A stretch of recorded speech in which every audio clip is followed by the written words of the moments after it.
Hello YouTube, this is MoarCargoNG. I'm back again. I thought I'd do something a little bit different for you all this time. I'm going to do my top 10 movies of the last decade, so going from the year 2010 up to current 2020. I consider myself an avid movie watcher. I try to get as many movies watched in theater as possible. Obviously with the pandemic hitting this year in 2020, it hasn't exactly been possible to do that. But I still try to buy them for physical media, and that's pretty much what my house collection has, is a huge collection of Blu-rays. That's like all I buy, on top of the video games and stuff I buy through Steam and whatnot. But I consider myself a slight movie buff, nowhere near like an expert in watching movies and what to look for, but I still enjoy watching them. But I figured I'd do my top 10, so what I'll do is I'll pick one movie for each year going up to 2020, and it doesn't necessarily mean that the movie was the greatest movie ever made in that year. I'm just picking the one I enjoyed the most for that year. So I'm going to go ahead and start it off with the year 2010, and my pick for that year was the movie Tron Legacy. And I consider this one pretty good because for its time, visually it was pretty impressive. I thought the two main cast members, which was Jeff Bridges and Garrett Hedlund, did a pretty good job to control the story and move it along. If you've ever watched the original, which I think was from the 80s, it was pretty good as well. Groundbreaking for its time, of course, for CGI effects, but doesn't really hold up too well today. I guess the same could be said for Tron because of its some of the facial capture and stuff they used back then was for its time really good, but looking at today, it's like, I think a lot of people have called it the uncanny valley. In terms of graphics, and especially on like the face of Clue, he kind of comes across as a little weird when you look at it from today. But overall, a very enjoyable movie. I would recommend you watch it if you don't already own it or have a way to see it. It's pretty good. For the year, moving on here to the year 2011, my favorite movie for that year was the movie Drive, starring Ryan Gosling. This one is pretty good too. The soundtrack for it, I actually own some of the songs for, was pretty good. That's how much I enjoyed when I watched the movie. Went out and bought the soundtrack for the dang thing. So Ryan Gosling does a phenomenal performance in this one. The guy doesn't really have a whole range of emotions throughout the movie, which is kind of his typecast. He never really does have huge amounts of emotion, but he can pull it off in this one. Some absolutely good car chase scenes in this one. That one's also very highly recommended for the year 2011. For the year 2012, my highest picked movie for that year, without almost a doubt, was Django Unchained by Quentin Tarantino. Most of Tarantino's movies I would probably put in the top of any list. This one especially, considering the all-star cast they had with Leonardo DiCaprio, Samuel Jackson, and Jamie Foxx. Every single one of these guys pulled off an amazing role as they made this movie. It's a long movie, I'll give it that. You have to commit like almost, I think 3 hours it was, to watching the thing, but it is well worth it. But this one's very bloody, very violent, and it kind of caters to my gaming style and my love of that kind of stuff. So definitely give that one a check, and I'm sure most of you have probably seen Django Unchained. So moving on here to 2013, I have number one pick at Dallas Buyers Club. This one is essentially the story of the main character's Matthew McConaughey, and comes down with AIDS, the virus, and he tries to find ways to not only survive it, but try to help those around him who also who have contracted the virus. And this was, of course, the movie set in the years when the United States didn't really recognize it as a problem yet, and so there wasn't really a national attention to it. So he was kind of like one of the ones on the front line trying to deal with it. And unfortunately, it's based on true events, I believe, but it's pretty sad. I mean, you see all the destruction this virus causes on a person, and the emotional toll it has on him, because at first he didn't want to believe that he had it, but unfortunately, when a doctor comes up to you and says, hey, you've got this, there's not a lot you can do at that point because it's been confirmed in his case. But it's a pretty good movie. It also had Jared Leto, which I know a lot of people give him crap for his role as Joker in Suicide Squad, but at least in this movie, I can guarantee you he did a pretty damn good job. So all people in this one are really good. Give it a try if you come across it. I also have honorable mentions for the year 2013, and I won't give a whole lot of background in these. Is the movie Her, starring Joaquin Phoenix, and the movie 12 Years a Slave. And I don't remember how to pronounce the guy's name that was in 12 Years a Slave, but those are both really good movies. Her is kind of a look into the future with like AI and using it in like personal dating and relationship advice. It was kind of a unique take for its time. I haven't seen a movie similar to it yet, but it was very good. And the movie 12 Years a Slave, pretty gripping all the way through. Like I said, I can't remember the actor's main name. It's kind of hard to pronounce, but he does a pretty good job portraying this person trying to escape the South and slavery. And I do remember the ending being pretty emotional, so if you're not ready for something like that, I would say brace yourself, but it is a pretty good movie. So moving on here to 2014, my most picked or top movie for that year was Captain America Winter Soldier. I don't think anybody would ever have a problem putting that one pretty high on their list. I've watched it probably at least 3 times now, maybe 4. And every time I go back and watch it, it just seems to get better. And I don't know what it is. Maybe Marvel at that point had perfected their formula to know what was good and what makes a movie good. But that one hits on almost every cylinder for me. It's got great action scenes, great character development, great soundtrack. Pretty much every facet of that movie was amazing. And it pretty much set the way for the rest of the Marvel universe, in my opinion, for all the ones that would come.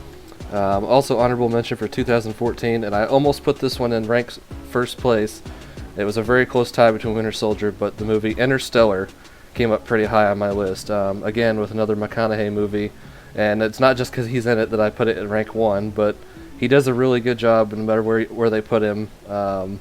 Interstellar had pretty much the same cast that was in The Dark Knight and Dark Knight Rises, which is kind of funny, which I find seems to be similar across a lot of Christopher Nolan movies. He uses the same actors and actresses, which is not a big deal, but it's still fun to see them again in different roles. But you kind of have to break the mold with some of them. Like if you saw Christian Bale in another movie, you have to know, okay, he's not Batman this time, so you gotta look at him in a different light. But very good movie, amazing soundtrack to hear in theater. If you can ever get it back into a theater or the biggest home display you can find, I highly recommend watching Interstellar on the biggest and loudest area you can find. It is absolutely worth it. Okay, so for 2015, my top pick for that year was The Revenant, starring Leonardo DiCaprio. Absolutely phenomenal movie. The character, I don't remember that character's name for The Revenant, but DiCaprio, I think, should have, if he didn't earn an award for this, absolutely should have. His struggle during the entire movie is groundbreaking. I mean, he's pulling off stuff just emotion-wise that you wouldn't even believe possible. But the movie, both visceral and dark all the way across, is very good. It actually had a plot twist I wasn't even ready for throughout it. And I'm like, I expected after the first part of the movie, what you see happen, you're like, oh crap. That's it for this part, but no, it comes back a little bit later. I'm like, damn, they kept their story pretty tight on this one, so that one's really good for this year. Honorable mentions for 2015 have to go to Mad Max Fury Road. That was a pretty good movie. Tom Hardy, I've always enjoyed his performances on screen, and he just solidified his performance in Mad Max. I've seen the original Mad Maxes. They're kind of hokey by today, but this one takes it into a new dark and gritty performance. Also impressive with all the vehicles and stuff they used at the time, and it didn't look like they were too CGI'd, honestly. They looked like they were real props. So I'm like, I give kudos to a movie when it's not overly used in CGI. Not that CGI is a bad thing, but I do prefer seeing logistical props that were used. Also honorable mention for 2015 was The Martian. Really good story of survival on an alien planet. Matt Damon does an impeccable job being the only man to survive on Mars after he gets left behind from an accident and his crew thought he was dead. A really gripping movie because if you haven't seen it yet, you don't know really what his situation is going to turn into, because at one point he's like, oh, this is how much food I got to survive, but then he looks at his stock later and he's like, you know what, I can't survive as long as the NASA needs me to, so they can come save me. So he comes back and sciences the shit out of it, I think his exact wording was. So it's pretty funny, but also a pretty good movie. I'd recommend you give that one a try.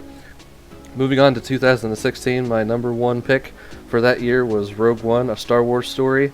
This one is always going to be one of my favorites, and I don't know what it is. Maybe it's just because it's an homage to the original Star Wars from the 1977 and up, and it harkens back to that era. I don't know. They did it something with the visual effects in this one that it clicked for me. It created a new character in this movie that I absolutely loved, and a lot of people, if you ask them now, say, "Who's your favorite character?" A lot of them will, say, "Well, it's always Vader," or a main popular, and I really love Leia and stuff like that. Well, for me, it was Director Krennic, and I don't know if it was just because the way he was dressed, the way he looked. I don't know, but I love the guy, and just because of his presence alone, and every time he's on screen, it's amazing. To me, it is. I enjoyed the movie, and I did like the little homage they left towards the very end. The hallway scene with Vader was pretty damn impressive, and that one always ranks pretty highly for me. Honorable mention for 2016 has to go to the movie Moonlight. This one is a very emotional roller coaster if you watch it. Essentially argues and looks at the culture of gay people and how they adapt to American culture and everyday life. And it's not something that you really see in Hollywood movies too much. They might have in more recent years, but for 2016, I hadn't seen anything up until that point that kind of brought such a spotlight to this issue. It's not something that everyday laymen would ever focus on or pay attention to, but obviously there's a whole community of people out there who are like this, and more power to them for coming forward and being themselves. And this movie is very good homage to the people that have a hard time in society with all different types of downcasting and blame and all that stuff. And I say for anybody that if you are what if you know what you are, own up on that. That's what you should always be what you are. Don't ever let anybody tell you what you're not. Moving on to 2017, my top pick was 3 Billboards Outside Ebbing, Missouri. Being a native of Missouri, this one's piqued my interest when I was watching it. But across the board, this movie is absolutely amazing. The acting performances from everybody was just spot on, and it has a story which does take some time to get into. The story starts off with a woman, her daughter was unfortunately raped and then got murdered pretty much on a whim, and they never found the killer. So the mother goes on this tirade to figure out why the police never did anything, why they never investigated it further, and she essentially, as the title would suggest, she pays for 3 billboards on this one stretch of old highway that leads towards her town, and essentially blames the police chief for his inaction. And the chief, I believe, was Woody Harrelson at the time in the movie. But the movie there's a lot of character arcs in everybody, but there's a lot of character redemption too, and that was really impressive for me to see. Because there's a couple characters like you absolutely loathe their screen presence, and you're like, I want this guy to disappear. I want something bad to happen to him. But somehow turn it on its face and make it so you completely believe the opposite. And the only other time I've seen something that good, and I hate to say this for a lot of people that don't like the show anymore, but Game of Thrones did it really well with Jaime Lannister and his entire arc, where like you despise the guy at the start and then they turned him around so he's almost a hero. So I think 3 Billboards took some inspiration from maybe Game of Thrones or something like that in its writing, but a really excellent movie. Highly recommend you watch it. Also, honorable mention for 2017 is Darkest Hour, starring Gary Oldman. He plays Winston Churchill during the grave hour of World War II, when the Germans were flying over and doing air raids pretty much every night against London and pretty much all of England. This one doesn't really have a whole lot of action for it, and you may think that would make a movie boring. It wouldn't keep your attention, but this one, with all the performances of everybody, it actually does keep your attention. You actually start wondering, okay, maybe, you've read history books and stuff, and it may seem kind of boring, like, oh, just Germans drop bombs, and eventually Britain holds out, and they turn around and win the war with the help of America. That might be how you see it, but this one kind of shows a more personal layer of it, with how everybody was impacted, not only by the Germans physically attacking, but just like the constant barrage of everything that they had to deal with. So, food shortages, loss of loved ones, just the general direness of the war itself, and we're hearing it on the radio, just a snippet of it, and how bad things were getting on the other fronts of the war. That can demoralize a person over time, and this movie, I think, shows that pretty well. So I'd highly recommend you watch it. Final honorable mention for 2017 has to go to Guardians of the Galaxy 2. This one is a pretty fun movie. I'm guaranteeing most of you have probably seen it. It's very enjoyable to watch. I've seen it at least 2 or 3 times, as I have most Marvel movies, just for fun. All-star performances from everybody. I do love the humor of particularly one character in Guardians, and that's Drax. Everybody, I think, loves Drax's humor. That's a character I always enjoy to see. But that one also is a very good one to watch, so highly recommended. For 2018, my highest top movie for that year was Bohemian Rhapsody. This is a movie that pays very good homage to the rock band Queen out of Great Britain, and particularly the life of Freddie Mercury. This is one of the greatest homages I've ever watched on any movie towards a single person and the life that he lived. I can't honestly think of anything bad about the movie, other than maybe the fact that it does take a little bit of time to get up to the point where Queen is actually popular, because it starts off he's really young, he's like a teenager, and he goes into like a dive bar or something to learn how to sing with others for the first time. So it might take a while to get up to the point where it's really good, but it does not let down at the end. It is a gripping movie all the way through, very raw and very visceral to what I believe the real Freddie Mercury dealt with on a daily basis, because unfortunately, if you don't know, Freddie Mercury did contract AIDS over his years of his life and did not survive very long with the disease. I think he only lived to be 50, which was a pretty sad moment for the world. Unfortunately for me, I think I was born right at the moment when he died, so pretty much my experience looking at Bohemian Rhapsody is as someone who's seen it after the fact, but I can still see the impact that his rock group and Freddie himself left on the world, and I have to say, if the movie's any indication of the real man, I would be very impressed to have been around during his time. Honorable mention for 2018 has to go to The Green Book.